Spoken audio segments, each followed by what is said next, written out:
And he said God could not make a rock heavier than he could lift. And everybody agreed.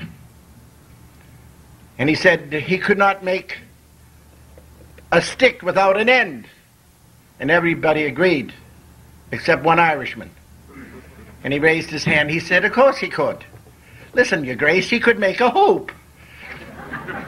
The Irishman had it, huh? It hasn't got an end.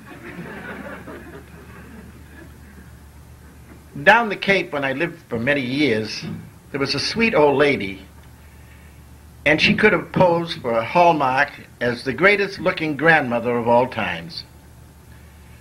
When we met, she was more than polite and sweet, and very solicitous about my health. And then came that dreadful day that she lost her diamond ring. Truly she was devastated, because it was her engagement ring given to her by her dearly departed husband. I told Aunt Jenny that I would be glad to say a prayer to St. Anthony to recover the lost gem. That dear little lady, at the sound of the good saint's name, turned into a huge monster. With flashing eyes, she said, "Keep your Roman nonsense to yourself. I have no need of such foolishness." I don't think she ever found the ring. I don't think St. Anthony even bothered to look for it. I know she never came into the Roman Church. She went out of this world as she came into it, practically, and had lived it, hating the papist persuasion. And then they will tell me that this woman, who was so adamant and hated Christ Church and never had one moment, as far as I can tell, of repentance, went to heaven. I can't see it. I can't believe it.